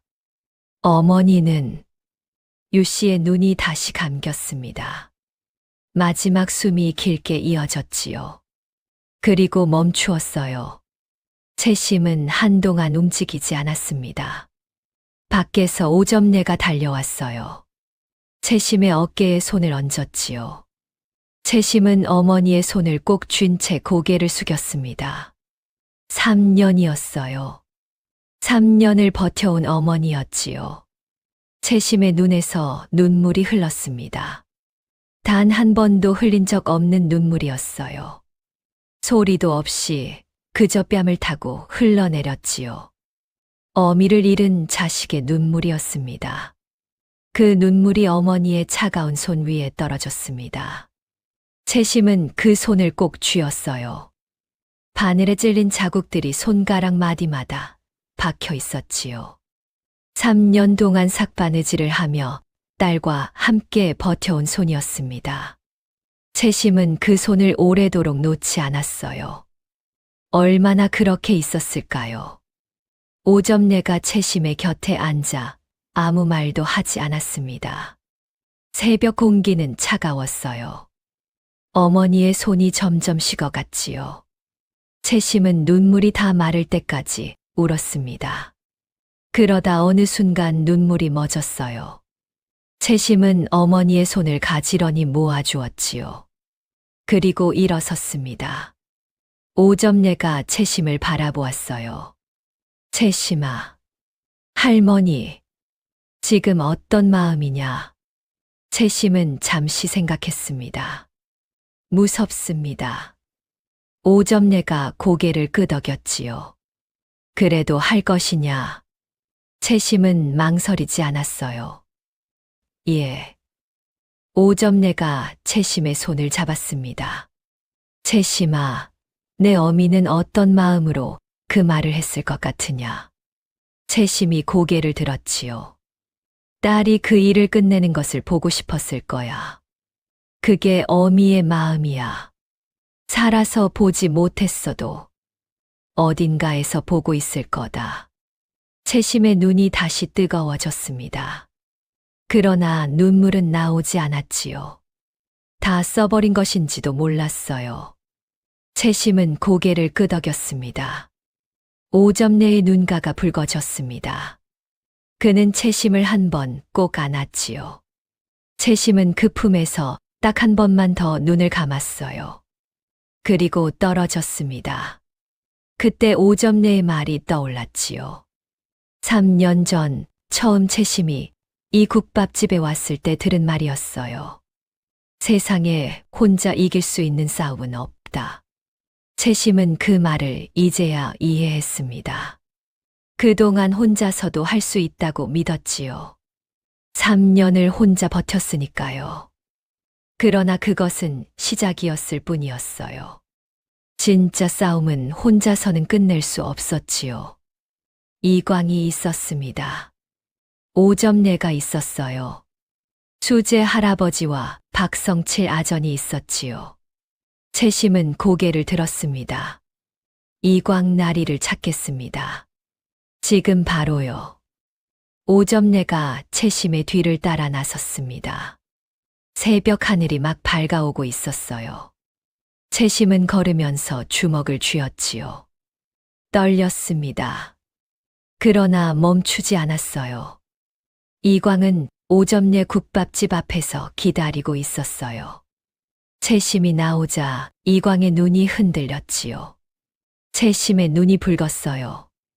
이광이 말했습니다. 들었다. 미안하다. 채심은 고개를 저었어요. 가명 사람들은 언제 옵니까? 오늘 낮쯤이면 도착할 것이다. 그러면 지금 바로 들어가야 합니다. 낮까지 기다리면 최돌쇠가 장부를 요구할 것이에요. 어머니가 돌아가셨으니 다른 것으로 협박할지도 모릅니다. 이광이 채심을 바라보았지요. 지금 당장 들어가면 가명 사람들이 없어서 증거가 부족할 수 있다. 장부가 있습니다. 증인들도 있어요. 그리고 나리의 마패가 있지요. 이광은 채심의 눈을 바라보았어요.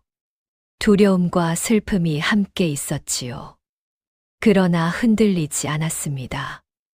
이광이 도포 안에서 마패를 꺼냈어요. 가자. 이광이 앞서 걸었어요. 채심이 뒤따랐지요. 관아로 향하는 길이었습니다. 동쪽 하늘이 붉게 물들고 있었어요. 채심은 걸으면서 아버지를 생각했습니다. 처형되기 전날 밤 불빛도 없는 방 안에서 포박당한 손으로 딸의 머리를 쓸어주던 아버지를요. 절대로 잃어버리지 마라. 채심의 손이 품속 장부를 눌렀습니다. 3년 동안 여기 있었어요. 한 번도 잃어버리지 않았지요. 오늘 이것을 쓸 수 있게 되었습니다. 순창과나 대청에 이광이 들어선 것은 그날 아침 해가 동쪽 담장에 걸릴 무렵이었습니다. 암행어사 출두요. 이광의 목소리가 관아 마당을 쩌렁쩌렁 울렸어요. 마패를 높이 든 이광의 손에서 새벽빛이 반사되었지요. 관아 안이 순식간에 뒤집혔습니다. 아전들이 뛰쳐나오고 포졸들이 우왕좌왕했어요. 변준혁이 침소에서 나온 것은 잠시 후였지요. 잠을 막 깬 듯 머리카락이 헝클어져 있었고 얼굴이 반쪽이 부었습니다. 그러나 눈은 이미 빠르게 상황을 읽고 있었어요. 암행어사라니. 어떤 자가 감히. 변준혁 수령. 본관은 암행어사 이광이요. 이광이 마패를 내밀었습니다. 변준혁의 얼굴이 굳었지요. 마패는 의심할 수 없는 것이었어요. 채심이 이광 뒤에 서 있었습니다. 아버지가 끌려나가던 그 마당이었지요. 3년 전 채심은 이 자리에서 관비 표식을 손목에 달았습니다. 오늘 채심은 그 관비 표식을 달고 다시 이 마당에 섰지요. 마지막으로요. 변준혁의 눈이 채심에게 꽂혔지요. 그리고 이내 눈을 가늘게 떴어요. 저 관비년이 말을 삼가시오. 이광이 차갑게 말했지요. 지금 이 자리는 신문의 자리요. 변준혁이 어금니를 물었습니다. 그리고 억지로 미소를 지었어요. 물론이요. 어사또께서 오셨으니 성심껏 협조하겠소. 그런데 무슨 혐의로? 굴량미 300석 횡령. 3년 동안의 세금 장부 조작. 그리고 무고로 인한 최병록 코방의 죽음. 변준혁의 얼굴에서 미소가 사라졌습니다. 이광이 손을 들자 채심이 앞으로 나왔어요. 두 손으로 장부를 받쳐 들었지요. 아버지 최병록이 남긴 원본 장부와 관아 서고에서 가져온 기록이었습니다. 이것이 최병록 호방이 직접 작성한 원본 굴량미 장부요. 여기 인장이 찍혀 있소. 그리고 이것은 그의 창고 수납 기록인데 굴량미 300석 항목이 비어 있소. 반면 가명 결산서에는 수납된 것으로 되어 있지. 이것이 어떻게 된 일이오? 변준혁이 말했습니다. 그건 기록 실수요. 담당 아전이 빠뜨린 것이지. 그 아전이 박성칠이오. 그 아전은 이 자리에 나와 직접 증언을 할 것이오. 변준혁의 눈동자가 흔들렸지요. 그때 관아 밖에서 발소리가 들렸습니다. 가명에서 보낸 사람들이 도착한 것이었어요. 포졸 8명과 가명관리 2명이 대청 앞마당으로 들어섰지요. 이광이 말했습니다. 박성칠 아전과 수재 할아버지를 들이시오. 두 사람이 마당으로 들어왔어요. 박성칠은 입구에서 잠깐 멈추었습니다. 다리가 떨렸지요. 변준혁이 눈을 번뜩이며 박성칠을 바라보았어요. 박성칠은 그 눈빛을 3년 동안 두려워했습니다. 이 눈빛 때문에 장터에서 두부 장사를 하며 입을 다물고 살아온 것이었지요. 그런데 채심이 보였습니다. 박성칠 앞에 서 있는 11살 소녀를요. 어떤 갑옷도 무기도 없이 그저 낡은 장부 하나를 두 손으로 받쳐 들고 서 있는 아이를요. 박성칠은 눈을 감았다가 떴습니다. 그리고 걸었어요. 박성칠은 떨고 있었지만 고개를 들었습니다. 수제 할아버지는 지팡이를 짚은 채 마당 한가운데 섰지요. 이광이 말했어요. 박성칠 아전, 3년 전 굴량미 300석이 사라지던 날 밤 있었던 일을 말하시오. 박성칠이 목을 가다듬었습니다. 그리고 입을 열었지요. 그날 밤 소인은 창고 문을 닫으러 갔사옵니다. 그런데 이방 최돌쇠가 소인을 일부러 한 시간 늦게 부렸습니다. 이유를 물었더니 사또 날이 명이라 했지요. 다음 날 아침 장부를 확인하려 하자 사또 나리가 직접 나와 막으셨습니다. 마당이 조용해졌습니다. 변준혁이 입술을 꽉 다물었어요. 박성칠의 증언을 반박하기 어려웠습니다. 그 사실은 변준혁 자신이 가장 잘 알고 있었지요. 수제 할아버지가 걸음을 내디뎠지요. 소인은 고을 동쪽에 살고 있사옵니다. 그날 밤 자정이 지나서 수레 소리를 들었지요. 관아 뒷문 쪽에서 나는 소리였습니다. 수레가 세 대는 됐을 것이에요. 그 후로 채병록 호방이 역적으로 몰렸다는 소식을 들었지요. 변준혁의 얼굴이 새하얗게 질렸습니다. 이것들이 전부 거짓말을. 그것이 전부가 아니오. 이광이 채심을 향해 고개를 끄덕였어요. 채심이 앞으로 나섰습니다. 변준혁과 눈이 마주쳤지요. 채심은 물러서지 않았어요. 저는 채병록의 딸 채심입니다. 3년 동안 관아 부엌에서 일했지요. 그동안 보고 들은 것이 있습니다. 채심이 또렷하게 말하기 시작했어요. 재작년 4월 열이틀 창고에서 무명 50필이 나갔으나 장부에는 30필이라 기록되었습니다. 그해 7월 초사흘에는 콩 30가마가 나갔으나 기록은 15가마였지요. 그해 10월 스무날에는 약재 꾸러미 14상자가 나갔으나 기록은 8상자였습니다. 변준혁이 소리쳤어요. 관비 주제에 감히 사또를 무고하려 드느냐.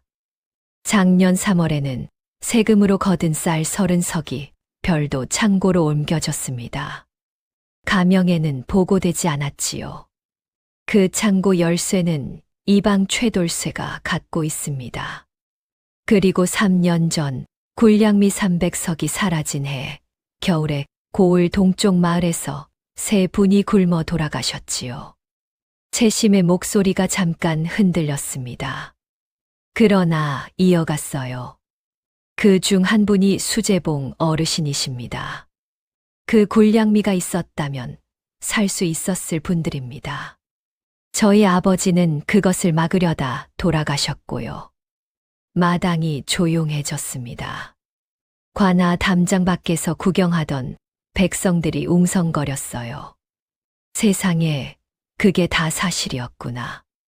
3년 전 그 겨울에 내 이웃이 굶어 죽었는데 채병록 호방이 억울하게 죽은 거였어. 수군거리는 소리가 담장을 넘어 들어왔습니다. 채심은 그 소리를 들었어요. 그 목소리들이 채심의 귓속에 오래도록 남았습니다. 수제봉 어르신 이름이 들리는 것 같기도 했지요. 아버지 이름이 들리는 것 같기도 했어요. 변준혁이 최돌쇠를 향해 소리쳤지요. 이놈아, 어서 저것들을 끌어내지 못하냐. 그러나 최돌쇠는 움직이지 않았습니다. 가명포졸들이 이미 사방을 에워싸고 있었지요. 최돌쇠는 그 상황을 보더니 천천히 무릎을 꿇었어요. 소인은 사또 나리께서 시키는 대로 했을 뿐이옵니다. 변준혁이 버럭 소리쳤지요. 이 배신할 놈. 이광이 손을 들었습니다. 변준혁 수령을 포박하라. 가명포졸들이 앞으로 나섰지요. 변준혁이 뒤로 물러서며 소리쳤어요. 이건 모함이요. 증거도 없이 어찌. 증거는 충분하오. 그리고 당신이 죽인 사람의 딸이 3년 동안 그 증거를 지켜왔소. 이광이 변준혁을 똑바로 바라보며 말했어요. 포졸들이 변준혁의 팔을 비틀었습니다. 변준혁이 발버둥치며 소리쳤지만 소용없었지요. 결국 포박당했습니다. 변준혁의 죄상이 낱낱이 낭독되었어요. 굴량미 횡령, 세금 장부 조작, 관리 탄압, 무고로 인한 사망. 항목이 하나씩 읽힐 때마다 변준혁의 얼굴이 더 창백해졌지요. 채심은 그 자리에 서 있었습니다. 변준혁이 끌려나가는 것을 바라보았지요. 3년이었어요. 3년 동안 이 순간을 기다렸습니다. 변준혁은 마당을 가로질러 끌려가면서도 소리쳤어요. 내가 무슨 죄란 말이오? 이건 모함이야. 어린 것 하나의 말을 믿는다는 것이오? 그러나 아무도 대답하지 않았습니다. 백성들의 수군거림이 담장 밖에서 계속 들려왔지요. 변준혁이 관아 문 밖으로 끌려나가는 순간이었어요. 그의 눈이 채심을 향했습니다. 원망인지 당혹인지 모를 눈빛이었지요. 채심은 그 눈을 똑바로 받았어요. 물러서지 않았습니다. 그런데 이상하게도 시원하지 않았어요.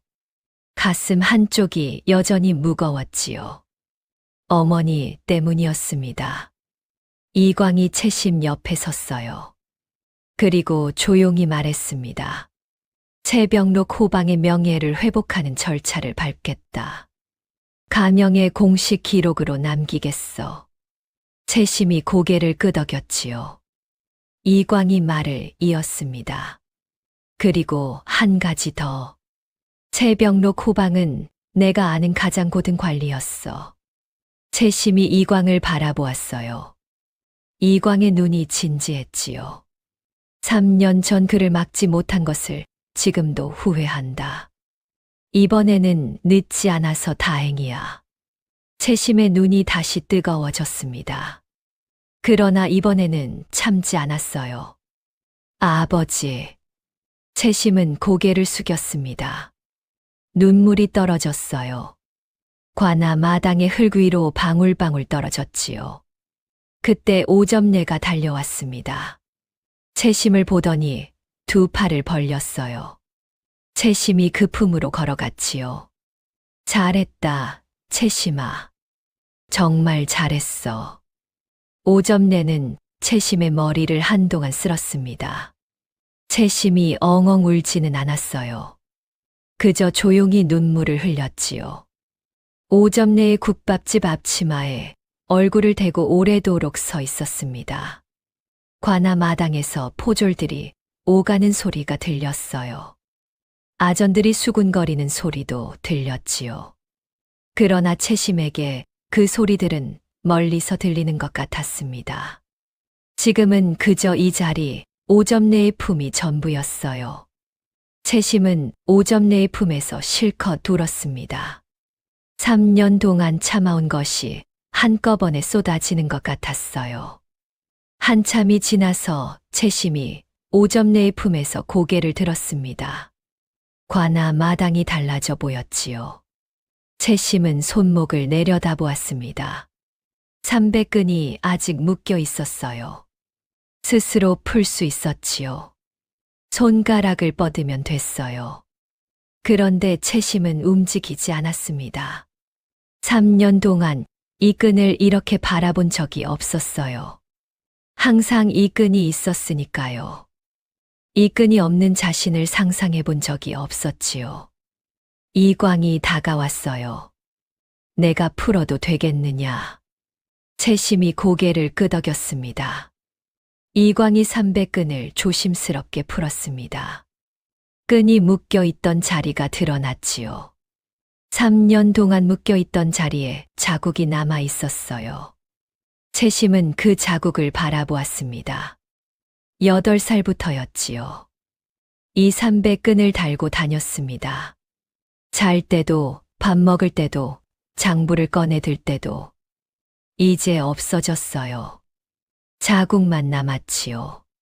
채심은 그 자국을 손가락으로 쓸어내렸습니다. 그리고 손을 쥐었다가 폈지요. 바람이 불어왔습니다. 관아 마당에 심어진 느티나무가 흔들렸어요. 채심은 하늘을 올려다보았지요. 아버지, 어머니, 이제는 말할 수 있습니다. 다 됐습니다. 그 말이 입에서 나왔을 때 채심은 처음으로 가슴 속이 가벼워지는 것을 느꼈습니다. 3년 동안 무겁게 얹혀 있던 것이 바람에 실려 어디론가 흘러가는 것 같았지요. 채심은 눈을 감았다가 천천히 떴어요. 세상이 달라 보이지는 않았습니다. 관아 마당은 그대로였고 느티나무도 그대로였지요. 그러나 채심은 달라졌어요. 그 뒤로 순창고을에는 새 사또가 왔습니다. 채심의 아버지 채병록 호방은 누명을 벗고 공식 기록으로 복권되었지요. 채심의 관비 신분도 공식적으로 해제되었어요. 돌아가신 어머니 유 씨의 이름 역시 기록에서 복권되었지요. 가명 관찰사는 채심의 이름을 기록에 남겼습니다. 11살 관비 소녀가 3년 동안 증거를 지켜 억울한 아버지의 명예를 회복했다는 내용이었지요. 그 기록은 오래도록 순창고을에 전해졌습니다. 이광은 채심에게 말했습니다. 앞으로 어떻게 할 것이냐? 채심은 잠시 생각했지요. 오점내 할머니 곁에서 지내겠습니다. 그분이 없었으면 저도 없었을 테니까요. 이광이 고개를 끄덕였어요. 그리고 떠나기 전 마지막으로 채심에게 말했지요. 채심아, 기억해라. 내가 3년 동안 포기하지 않았기 때문에 가능한 일이었다. 장부가 아니라 내가 증거였다. 채심이 이광을 바라보았습니다. 나리. 응. 3년 전에 나리가 아버지를 막지 못한 것. 저도 어렸지만 기억합니다. 그날 관아 마당에서 저희를 바라보던 눈이 있었어요. 멀찍이 서 지켜보다가 사라진 눈이었지요. 이광이 굳었습니다. 그게 나리였습니까? 이광이 고개를 끄덕였어요. 채심이 말했습니다.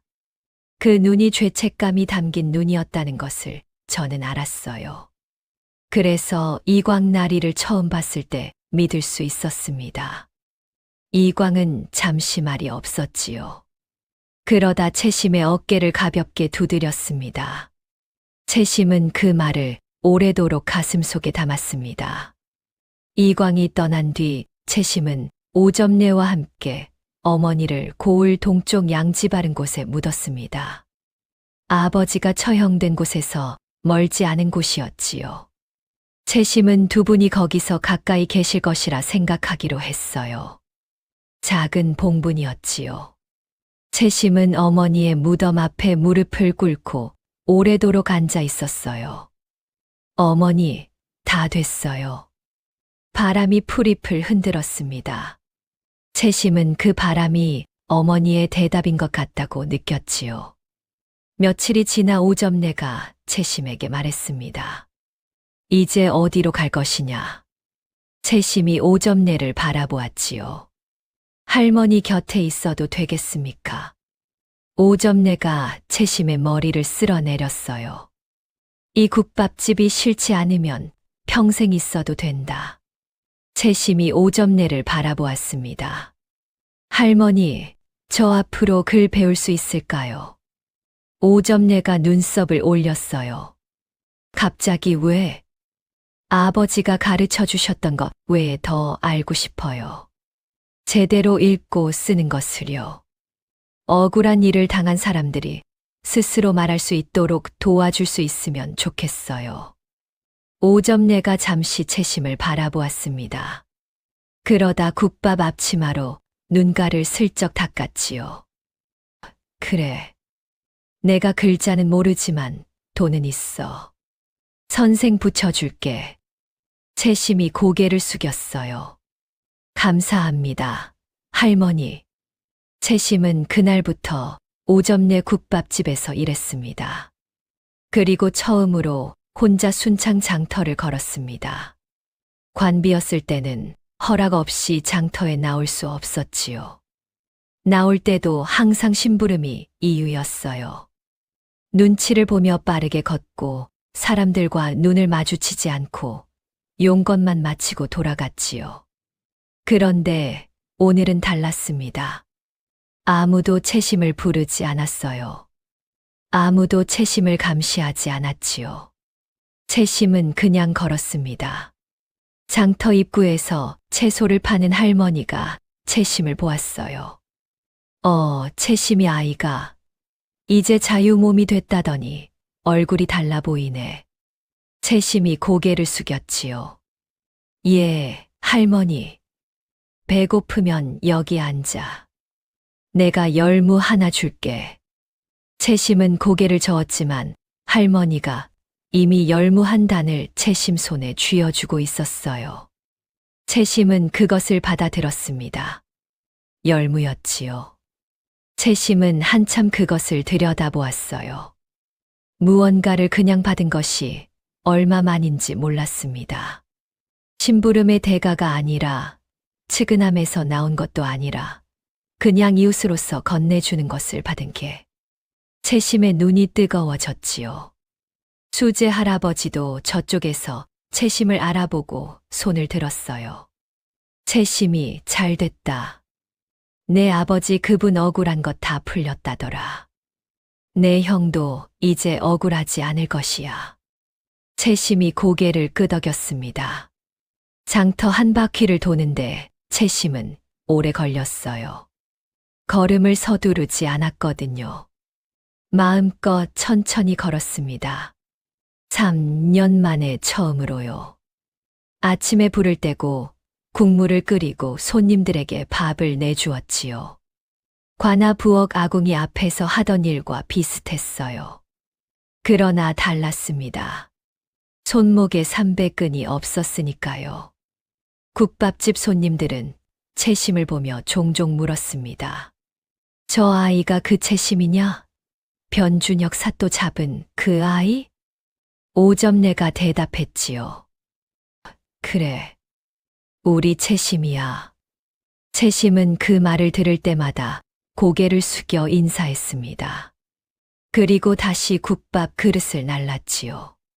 변한 것은 없었어요. 그러나 모든 것이 달랐습니다. 세상에 혼자 이길 수 있는 싸움은 없다고 했습니다. 그러나 포기하지 않는 사람이 있다면 그 싸움은 반드시 끝이 나는 법이지요. 3년을 버텨온 11살 소녀가 그것을 증명했습니다. 그날 이후 순창 장터 사람들 사이에서 이런 말이 돌았습니다. 최병록 호방은 억울하게 죽었지만 그 딸이 진실을 밝혀냈다고요. 11살짜리 관비 소녀가 3년 동안 혼자 증거를 모았다고요. 채심은 그저 국밥을 끓였습니다. 날마다 같은 자리에서 같은 솥 앞에 서 있었어요. 손목에는 아무것도 없었습니다. 그저 자국만 남아 있었지요. 하지만 채심은 매일 그 자국을 보았습니다. 그리고 생각했어요. 아버지, 어머니, 오늘도 잘 있습니다. 이것이 바로 순창고을에 오래도록 전해져 내려오는 채심이의 이야기입니다. 11살 관비 소녀의 이야기. 오래오래 전에 내려오는 옛날이지요. 다음 영상을 빠르게 만나보시려면 좋아요와 구독을 눌러주세요. 지금 화면에 나오는 더 재미있는 영상들도 함께 해주세요. 그럼 모두 행복한 하루 보내세요. 감사합니다.